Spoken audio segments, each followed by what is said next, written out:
Hey guys, Angela Silva here, and I'm making you a video today all about my journey with YouTube and 10 tips that I have for anyone who's trying to build their YouTube channel and monetize. Now, these 10 tips are things that I have learned, and I'm going to use some personal examples from my YouTube channel, which is mostly focused around online teaching and specifically online ESL teaching, but I have branched into some other tutorials and some lifestyle videos. The whole point is there are things that you can take away no matter what your niche is. Real quick, before we jump in, I'd be so grateful if you jump down and hit that red subscribe button. I am almost to 20,000 subscribers, which is so exciting. I never thought I would grow at all on YouTube, which is part of one of my tips. So anyway, I'd be so grateful if you hit that button, hit that bell so you get alerts for all my videos, and let's go. The first thing I learned about growing my YouTube channel was that content is more important than editing. My very first YouTube video that made it big was filmed on a 10-year-old Asus. I'm holding up 3 because I was the third owner of this 10-year-old Asus laptop. I filmed it on the webcam of that laptop, and I used my headset that I used to teach online with, and it was all one take, but it was like 20 minutes long. But the content of that video was gold. It was a walkthrough, a step-by-step walkthrough of how I passed the interview to get hired for this online company. And it's 20 minutes of content, really good content, and absolutely no editing. But that is still one of my top performing videos of all time, because the truth of the matter is your time is valuable. My time is valuable, and I'm going to click away from a video that I don't, first of all, find entertaining or find valuable. I do appreciate good editing, but if I see kind of the same thing over and over, kind of see this isn't really going anywhere, I'm more likely to click away. So that first tip is really important. Make sure when you're making a video that that content is solid and it's going to keep people on your page, but also help people trust you as a source as far as what you're talking about. The second tip that I have comes from Amy Porterfield. I listened to Amy Porterfield's podcast. I'm not sure if she coined this term, but she said something that I thought was so genius. The riches are in the niches. If you think about what people go to YouTube for, of course a lot of people browse and just watch whatever comes up next, but a lot of people go there with the intention of searching for something specific. For example, I am trying to learn to garden right now, and it is my first time, and I bought a very specific type of tomato, not on purpose, just because the seed package looked appealing, and they're called beefsteak tomatoes.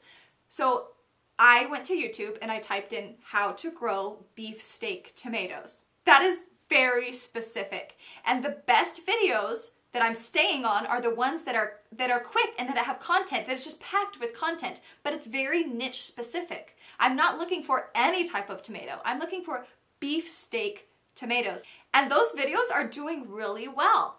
There are a lot of videos that are very generic. And it's okay to make a video that appeals to the masses. Of course, those videos are going to get a lot of likes if they're well done also. But the riches are in the niches. It's in carving out the specific niche for which you can become an authority. My third tip ties into that. My third tip is to build a channel around what you believe, not for the money. Do not research YouTube channels that make a lot of money and try to copy what they do. I tell you this because YouTube is a marathon. It is not a sprint. It takes time to monetize. But if you're in it for the money and for the viral videos, you're going to be sorely disappointed. But if you start building on something you believe in, something that's sustainable, you're much more likely to be successful. I started this channel with teaching tips and advice for people trying to pass an interview. I still teach for that company, and I still make YouTube videos helping teachers get hired and become good teachers, because it's usually advice that I needed myself at some point and I think other people would benefit from. So I will never stop making those videos because it's relevant to my life, and I don't care about the numbers on those videos. Someone's going to find it and find it helpful, and that's all I need. My fourth tip is that you do pay attention to the analytics. And what I mean is YouTube gives you some really valuable data in that analytics tab. A few that I think are really important are the watch time. Find out what time people are clicking away from your video. And what you can do at that point is to put a card, like I'll put here, to get people to stay on your video. If that's the point they start losing interest, instead of them just clicking something from the sidebar that might take them away from your channel, Give them an option so that even though they may be done with that video, they'll stay on your channel. Those analytics also give you demographic information, geographically. Where are the people located? Are they men or women? What is their age group? You can see this breakdown per video, and that can help you to see what type of audience you're attracting. If you haven't really nailed down a niche yet, maybe you have a few random videos and a few different subjects, go take a look at those analytics and see what's performing well. Maybe you speak better to a certain audience than another, and those analytics can really help you narrow down on your niche if you haven't yet. My fifth tip, which kind of piggybacks off of number 4, is that longevity matters. The longer your video is, the more likely YouTube is to promote it. YouTube sends out an email, a newsletter, for YouTube creators, and they have videos specifically for creators with tips. And I watched a video on there recently about how the YouTube algorithm works, which seems to be a mystery for all YouTube creators. This video specifically talked about duration of videos. Do longer videos perform better than shorter videos? And in this video, they said yes, simply because of ads. The longer the video is, the more ads they can place in a video. So if you have a podcast style YouTube video, it's more likely to be promoted than a shorter video on the same subject. Of course, there are so many other things that go into the algorithm. That being said about duration and longevity, do not pack a video full of fluff just to drag it out. Because like I said earlier, if it is not value packed, people are going to click away and they're not going to stay. And that video is not going to perform as well, and it's gonna hurt your revenue. So yes, duration matters so long as it is value packed.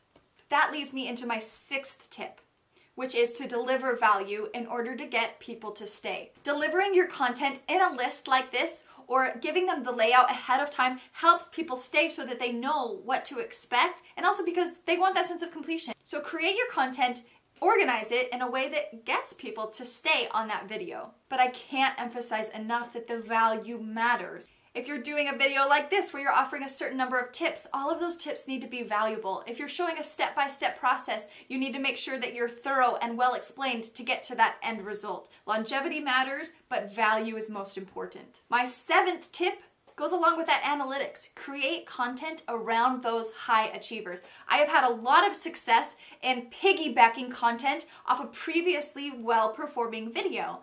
For example, I did a pro-con video about this company I worked for a few years ago, and that video performed really well. Although I didn't explain myself all the way, I realized afterwards through comments that I didn't explain some of my points very well. And I saw an opportunity to build another successful video. So I made a part 2 of that video and kind of cleared up some of the misconceptions that I didn't explain so well in the first video. And now that video is performing well, and I also feel better that I cleared up some of the things I was confusing about in my first video. So pay attention to your analytics. Look at what's performing well, and then have a brainstorm session. What can I create around this theme? What do people want to know more of about this subject? And this segues right into my 8th tip, which is to take constructive criticism. The internet is a scary place for constructive criticism.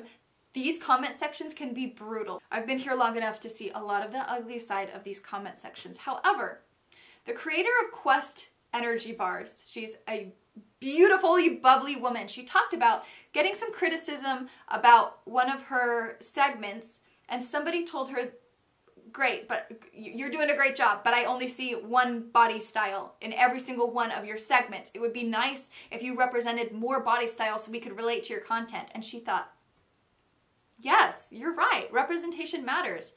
I will do that. She took that criticism and applied it to become better. Now that's different than listening to the criticism of the haters. There will always be haters. If you're climbing and improving yourself, there will always be people who are a little bit resentful because they're not there yet. So that's the difference. If people are giving you personal attacks, like about your hair, what you look like, your makeup, don't listen to it. You need to learn to weed out the haters, but take constructive criticism when it comes to something that could improve the value of your videos. In my early videos where my production value was really, really low, I was using that laptop, people would tell me things about my lighting or my voice, and those are things that I could actually change and improve my production value. They had nothing to do with me personally. They had to do with skills that I could develop to improve, and I was grateful for those. My 9th tip is to reinvest what you earn. Once you start earning money on YouTube, reinvest it to improve your production value. The camera I'm using now is the second camera I've purchased. Okay, let me tell you numbers a little bit. I average about $500 a month in revenue from YouTube, which is a good little chunk of change. And I was able to buy this nicer camera, this Canon 80D, and a nice Sigma lens for it after just a month or two of YouTube earnings. Because although content is most important, your production value needs to be up there somewhere also. People need to not be distracted by loud buzzing noises. There's someone mowing their lawn outside, so if you're distracted by a large buzzing noise, it's not my production value, it's the neighbor. A distractingly grainy video or strange audio can distract from your message. So when you start earning money, plan to reinvest in your production value or in training, online courses, new software to up your game. My 10th tip is so important, and it might sound a little cheesy, but it is so true. You will not succeed at all if you quit. And that sounds so like, oh my gosh, are you kidding me? Let me tell you, one of my most successful videos 3 years ago got spammed by a bot.